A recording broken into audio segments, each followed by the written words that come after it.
अब सुने दासा माता की 7वां व्रत कथा।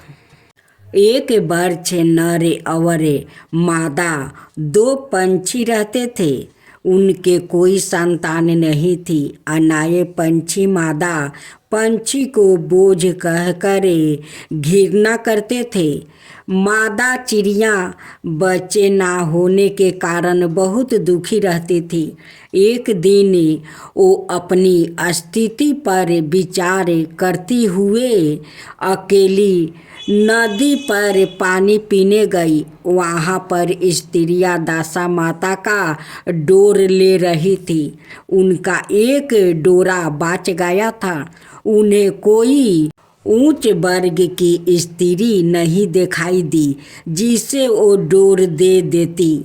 उन्होंने सोचा कि इस चिड़िया के गले में इस डोर को बांध देते हैं।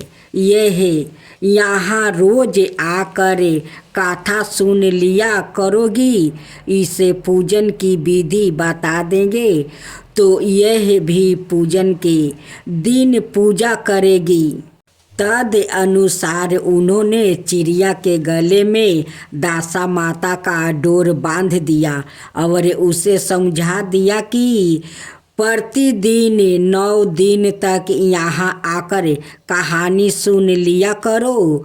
10वें दिन 21 गेहूं के दाने लाकर उनमें से एक दाना दासा माता के नाम से नदी में डाल देना और बाकी 20 दाने तुम सवाए खा लेना। चिड़िया ने 9 दिन तक नियम पूर्वक दासा माता की कहानी सुनी। 10वें दिन स्त्री द्वारा बताई विधि के अनुसार डोरा और एक गेहूं का दाना नदी में डालकर पारण किया। कुछ दिनों के बाद उस चिड़िया के भी बच्चे हो गई।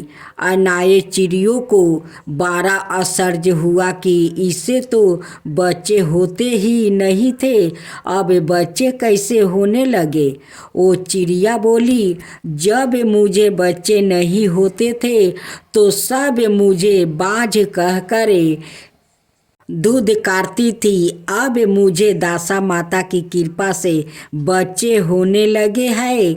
चिड़ियों के पूछने पर उसने दासा माता का डोर लेने का सारा हाल कह सुनाया और पूजा की विधि का भी वर्णन सुना दिया।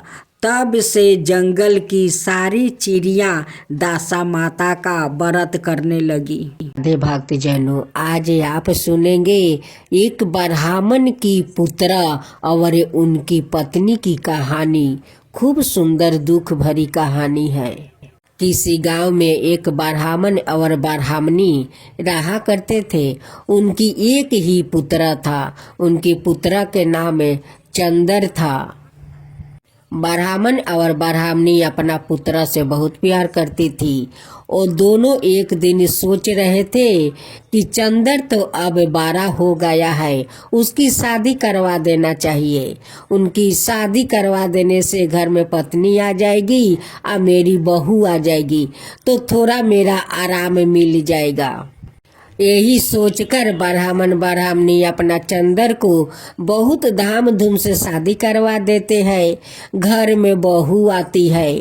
बहू के साथ चंदर कम से कम 2 महीना बिताया था। उसी 2 महीने में उनकी पेट में संतान आ गया था। लेकिन किसी को पता नहीं था, नहीं पत्नी का और नहीं पति का।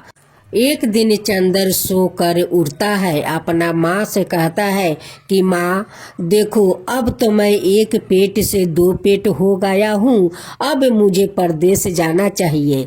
माँ ये बात सुनकर बहुत खुश हो जाती है। कहती है कि मेरा बेटा तो अब बहुत बड़ा हो गया है, अब अपना संसार संभालने के लिए बात करता है, कमाने के लिए बात करता है। चंदर कहता है कि माँ देखो, और कितना दिन मैं बैठ कर खाना खाऊंगा। मैं परदेश जाता हूँ कमाने, मुझे तो अब कमाना चाहिए। देखो हमारा एक पेट से दो पेट हो गया है। चंदर के पत्नी कहती है कि आप परदेश जाएंगे तो मुझे महके में छोड़ आइएगा, आकर एक बार गावना करा कर ले आइएगा। सासू माँ कहती है कि बहू तो ठीक है बात कहती है, जा बेटा उसको मायके छोड़ाओ। चंदर अपना पत्नी को छोड़कर वो परदेश चला जाता है। वो 1 साल के बाद लौटता है और उनकी पत्नी का इधर एक संतान खूब सुंदर होता है। उनकी बेटा को देखते देखते 6 महीना का हो गया। जब चंदर परदेश से लौटा तो अपना माँ से कहता है कि माँ मैं जाता हूँ पत्नी को गावना कराने। माँ कहती है कि बेटा जा, तू गावना करा कर अपना पत्नी को ले आओ। जब चंदर अपना ससुराल जाता है तो उनकी सासू माँ उनकी बेटा को गोद में डाल देती है। अब तो चंदर कहता है कि ये किसका लड़का है। सासू माँ कहती है कि दामाद जी ये तो आपका ही बेटा है, 6 महीना का हो गया है। अब तो चंदर भड़क जाता है, कहता है कि सासू माँ 2 महीना में कैसे मेरे पत्नी का पेट में संतान आ गया। ये हमारा संतान नहीं है, ये लगता है मेरे जाने के बाद कोई और के साथ रंग रलिया मनाई है, उसकी ये संतान है, ये मेरा संतान नहीं है। उनकी पत्नी रो रो कर कहती है कि नहीं स्वामी ये आपका संतान है, वो 2 महीना के अंदर में मेरा पेट में आ गया था, वो मुझे भी पता नहीं था कि मैं आपको बताऊं। 2 महीना में मैं कैसे बता सकती हूँ। जब मैं महके में आई तब मैं समझा कि मैं माँ बन चुकी हूँ। ये देखिए आपका बेटा 6 महीना का हो गया है, ये आपका ही बेटा है। मैं तो किसी दूसरा मर्द को और देखती नहीं हूँ, तो उसकी साथ मैं कैसे रंग रलिया मना सकती हूँ। ये आपका ही बेटा है। चंदर अपना बेटा को घर लेकर आता है और पत्नी को कहता है कि ये नाजायज बच्चा को मैं अपना घर में नहीं रखूंगी, क्योंकि कलंक मेरा लग जाएगा। इसे मैं गंगा में बहा देता हूँ। चंदर को माँ कहती है कि बहू झूठ नहीं बोल रही है, चंदर ये तेरा ही तो संतान है। कहता है कि नहीं माँ ये झूठ बोल रही है। चंदन उस बच्चा को हाथ में टांग लेता है और गंगा बहाने के लिए चल देते हैं। आगे आगे चंदन जाता है या पीछे से उनकी पत्नी रोते हुए जाती है, कहती है कि स्वामी ये आपका ही बच्चा है, ये दूसरा कोई और का नहीं है, ये आपका ही संतान है। इसे गंगा में मत बहाइए स्वामी, गंगा में मत बहाइए। उसी रास्ते से विनायक गणेश जी अपना लव और शुभ के साथ वो कहीं जा रहे थे। वो देखते हैं कि उस औरत बिलख बिलख कर रो रही है और इस आदमी तो बच्चा को गंगा में फेंकने के लिए जा रहा है। गणेश जी कहते हैं ठहर मूर्ख, तेरी पत्नी रो रो कर कह रही है कि ये आपका ही संतान है, फिर भी तेरा अपना पत्नी पर विश्वास नहीं है। चंदर कहते हैं कि नहीं भगवान, ये मेरा संतान हो नहीं सकता है। मैं तो शादी करके परदेश चला गया तो मेरा संतान कैसे होगा। मैं घर पर रहता तभी तो संतान होगा।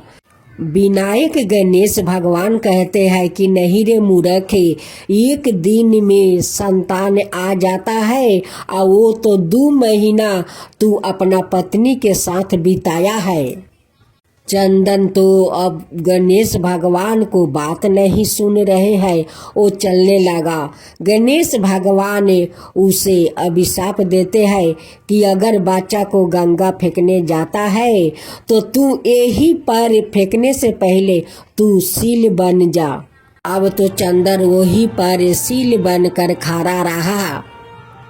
उनकी पत्नी कहती है कि प्रभु, मेरे पति कितना दिन तक सील बनकर रहेगा। ये जैसा भी है ये मेरा पति है प्रभु, इसे सील से मनुष्य बना दीजिए। गणेश जी कहते हैं कि मैं श्राप दे दिया है, श्राप आपस नहीं लिया जाता है। 1 साल के बाद जब कोई भगवान इस जंगल से गुजरेंगे और वो इसे लात मारेंगे तभी अपना ये रूप में आएगा।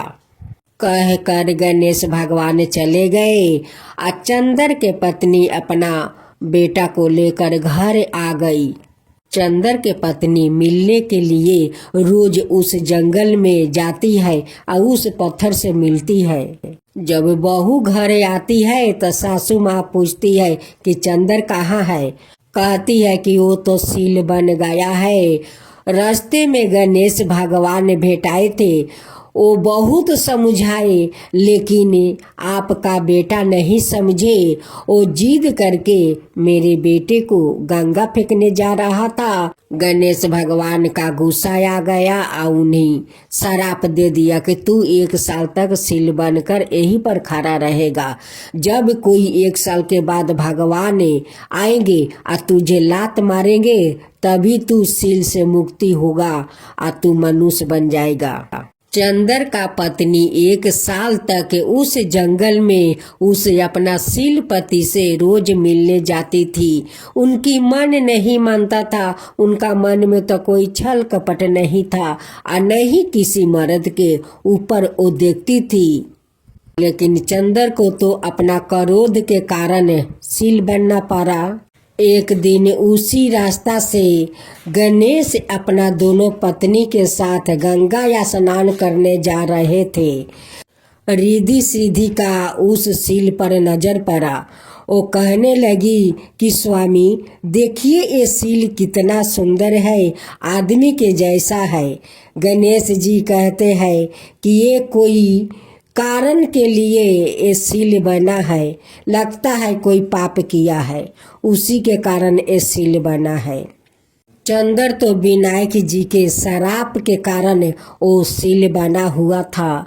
गणेश जी का दोनों पत्नी कहती है कि स्वामी इस सील को मुक्ति करवा दीजिए, इसे मनुष्य रूप में लाइए प्रभु, लाइए। गणेश भगवान ने उस सील का 3 बार परिक्रमा किया और करने के बाद ऐसे पैर मारा कि चंदर अपना मुक्ति पा गया, वो मनुष्य रूप में आ गया। उसी समय उनकी पत्नी अपना पति को देखने उस जंगल में जा रही थी। वो जाते जाते देखती है कि वहाँ पर तो गणेश भगवान अपना दोनों पत्नी के साथ है और गणेश भगवान तो मेरे पति को मुक्ति दिला दिया। विनायक जी सील बनाए और गणेश भगवान मुक्ति दिलाए। चंदर और चंदर का पत्नी दोनों गणेश भगवान का पैर पकड़ लेते हैं। कहते हैं कि भगवान हमसे बहुत बड़ा पाप हो गया है कि अपना पत्नी को मैं पाप में ढकेल रहा था, मैं पाप लगा रहा था। मेरे पत्नी पापी नहीं है, ये किसी और को संतान नहीं है, वो संतान तो मेरा ही है। आज मैं अनाथ करने जा रहा था प्रभु, आज अपना बेटा को मैं गंगा में फेंक देता। आपको लोग झूठ नहीं कहते हैं कि आप विघ्न हरता है, जहाँ कोई तकलीफ होता है वहाँ आकर आप खड़ा हो जाते हैं, विघ्न हार लेते हैं। आप मेरा संतान को बचाया है प्रभु, ये कभी नहीं भूलूंगा, कभी नहीं भूलूंगा। आज से हम दोनों आपको धाम धूम से श्रद्धा भक्ति से गणेश जी का पूजा करेंगे। चंद्र अपना पत्नी के साथ घर आता है और गणेश भगवान को सब मिलकर धाम धूम से पूजा आरती करते हैं। जय। अब सुने हर व्रत गाथा के साथ सुनी जाती है लपसी तपसी की यह कहानी। एक लपसी था और एक तपसी था।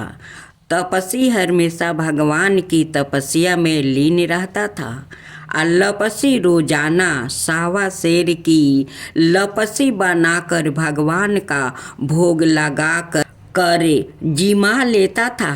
एक दिन दोनों लड़ने लगे।